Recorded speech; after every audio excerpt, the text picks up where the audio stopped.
Good morning. It's leap year. I like leap year and I like leap day. I don't know why, but it's an extra day in February before March starts, and you have to start thinking about getting ready to clean up your yard and all those things that are involved this springtime and then going into summer. But what I want to talk to you about today is something that I noticed with clients that I'm training that are baby boomers. And I'm a boomer. I'm 61. I was born in 1955. And I understand when they're struggling with aging and what aging means. And the saggy skin, the difficulty, or more difficulty, I think, with losing weight, staying in shape, aches and pains.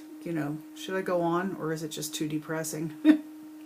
But when I hear somebody say how they're really upset with the fact that they notice things about their body and their dry skin and the things that happen with aging, I have to remember or remind them, remember for myself, remind them that those are sort of just indications of how long you've lived and how well you've lived. I mean, in some instances, people have injuries from things that they did when they were younger, if they played a sport, and so then the aches and pains are a little bit more acute. But you also have to remember that you have lived a nice, long, fulfilling life at this point.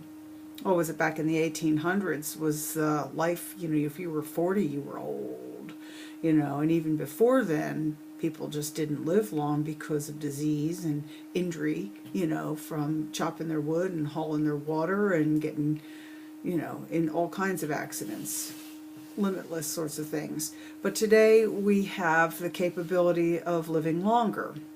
Now, is it great? Is it easy? No. Growing old is not easy.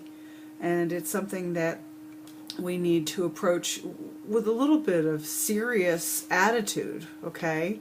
And so the best way to take care of yourself, I hate that phrase.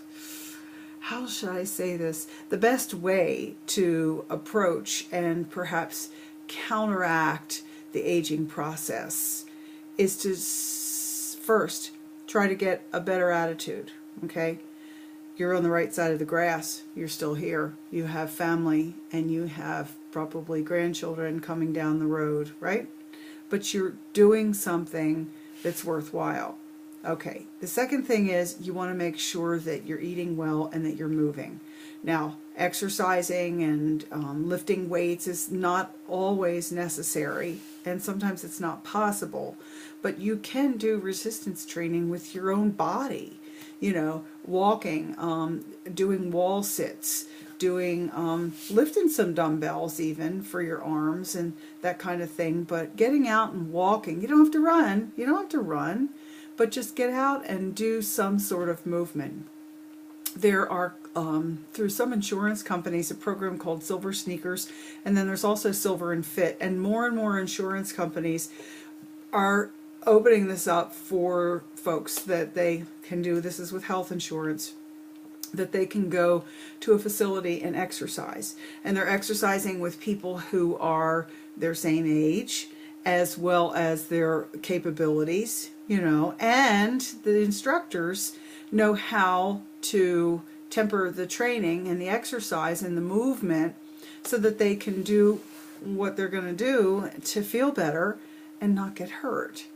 And I'm about to set off here in St. Peter's, where I live, and working for the city at the rec center here. It's called the Recplex, and I will be doing those classes to some capacity, whether I'm going to be just subbing or teaching my own classes. That remains to be seen, but I'm excited about being able to offer that to the community.